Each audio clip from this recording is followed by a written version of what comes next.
You ready? No. All right, well, hopefully we don't get rudely interrupted by everybody. You got a mic on? Yep. Cool. All right, so today we're gonna be going over how to deal with bigger people, bigger folk, or if you're being politically correct, victims of circumference. So, I'm here with Isaac. And most bigger guys, when we're doing jiu-jitsu, are gonna fight from their knees. Okay, so I'm just gonna share with you not too many techniques really, but just a couple of concepts that I have when we're going against bigger people. I absolutely hate butterfly guard. I never played against a big person, simply because my feet, the line of my feet are not, yep. Okay. What's up, man? The line of my feet is already cleared, right? So if I have a foot on the hip, it's a lot harder for them to close the distance and put their body weight on me. I've found that if I play butterfly guard, it's very easy for them honestly to smash my knees together and now get to a body lock. And the last thing I want is a big old boy hugging me. So when I'm here in this kneeling versus seated position, I typically will always play with a foot on the hip like this. Because now if Isaac tries to get close to me, it's gonna be nearly impossible, and that actually creates an extension where I can start making my 2-on-1 grips and things like this. If he pushes the foot down, I'm just gonna switch feet. Okay, so a big part of me playing against a bigger person is keeping a foot on the hip, that way they cannot get close to me.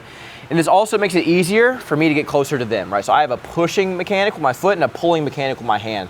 I can choose to go to collar tie. I really like arm drags against bigger people. I feel like that is the greatest move to do on someone who is bigger, is just hit that arm drag as best you can. Okay, we also just have other options here. I like to sometimes grab the triceps. This is if someone is like really stalling and not going forward. I'll pull myself into a close guard. Right? And oftentimes I don't even play close guard, but this is the only way I can get someone who's bigger to stand up, right? So if Isaac does nothing here, I'm just gonna maybe threaten collar ties, triangles. This is probably not gonna work on a bigger guy, but I'm going to be cycling through attacks to make it look like I'm the offensive person, right? If I'm the offensive person, typically even if we stay in close guard for 8 to 10 minutes, I'm gonna win the match. Right, so knowing that, he's gonna have to stand up. And when he puts his hands in my armpits and he stands up, this now gives me the availability of his legs to start entering in and start entangling, which is exactly what I want against a bigger lad. So that's if they're on their knees, right? We need to find ways to keep them away and to find strategies to get them to stand up. If they start standing, I'm a little bit more afraid. Because generally speaking, if a bigger guy is comfortable on his feet, that's gonna be a really bad time for me. But let's say Isaac is standing up on his feet. A couple of key ideas that I like to play from here. So again, I'm not big on the inside position from here because it allows them to put weight on me. So what I'm gonna look to do is get an initial 2-on-1, and I'm gonna pull with both feet high. Preferably one foot on the hip or both feet past the hips. Because now if he pressures forward, he's going into a closed guard. If he tries to walk around me, he's stuck within my guard. Okay, and now I can start entering things like K-guard and things like that. But a couple of easy sweeps we can do from here is a basic tripod sweep. I learned this when I was 14 years old at an old karate school, and I still use it to this day to beat a lot of bigger guys. So what I'm gonna do is I'm just gonna take an ankle grip, foot on the hip, foot behind the knee, and I'm just gonna push and pull. Now on a lighter guy, this is not really gonna work. But on a bigger guy, it takes a lot more effort for them to get up. Right, so I can still most likely get up faster than a bigger person, a bigger opponent, a victim of circumference. Okay, there's a couple other sweeps that we can do from here. I like this no-gi worm sweep, courtesy of Keenan, where I put my foot on this far hip, almost like a reverse El Hiva situation. I grab the ankle and I just pendulum up and over, and the person falls over. All right, anything I can do really to get their hips to the mat while they're standing is gonna be good for me.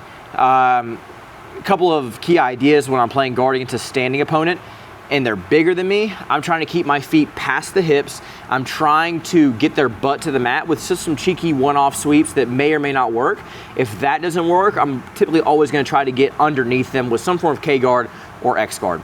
The goal is just to not be bearing all of that weight, right? But let's say, one more section here, that they are able to put weight on us. There's a couple of key retention tools that I like to have.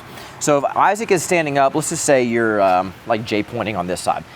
Let's just say we're here, okay? What I like to do is I like to keep his weight off of me, right? So I'll frame with my hands first, and so I can get my leg as a lasso, right? No-gi lasso isn't very good unless I have this hand controlling that tricep at the same time. Okay, because now I'm attached to him with two limbs. My other foot, I like to put past the hip. All right, so this is a good way for me to keep weight off of me. I have not only a foot on the hip, but I also have a shin in the way. Okay, so now from here, it's gonna be a lot harder for him to put that weight on me. Right, my knees are into my chest. I can still start looking at pulling him into like a closed guard, an omoplata, a leg lock. So a lot of the time when I'm going against a bigger person, I'm looking to, and they're standing up, I'm looking to kind of entangle their upper body. That way they can't put that weight on me. So on that one more time, we'll do it from the other side so they can see it. Then maybe get here. Again, this isn't that bad. Like I know I'm flexible enough to probably retain from here, but what I'm gonna do is I'm gonna frame both shoulders, weave my lasso in, I'm gonna cup the tricep from here. This stops him from cutting an angle to my left side, right, because I'm attached to that arm. And now from here, I can just clear this knee post grip with my hand and get my foot past the hip. Now I can square back up, and now it's harder for him to put weight back on me. Now, I can't give you any advice if you're a bigger person, because I'm obviously not a very big person, so I can't tell you what to do. But if you're a lighter guy and you're going against someone who I would say is in the 230 and up range, this is the game I like to play. Typically, if they're about 190 to 220, they still have a good bit of movement that they can employ, so that's a little bit different. But if you're going like against big boys, like I've gone against 270, 280, 290 pound guys, this is the exact game that I try to employ. I do not want to have to use my strength against them because it's never going to work. Instead, I'm using my skeleton, I'm using position, that way they can't put weight on me, and I'm using the fact that they are heavier than me to make it harder for them to place that weight on me by sweeping them. Right? If I can sweep them to their butt, if they're around my weight, like 160, 170, they're probably gonna get up faster than me. But if they're 100 pounds heavier than me, I can for sure get up faster than them and start putting that pressure on top. All right, so the goal of the guard against a big guy is to not play guard at all. Hopefully you guys enjoyed this. We'll see you in the next one.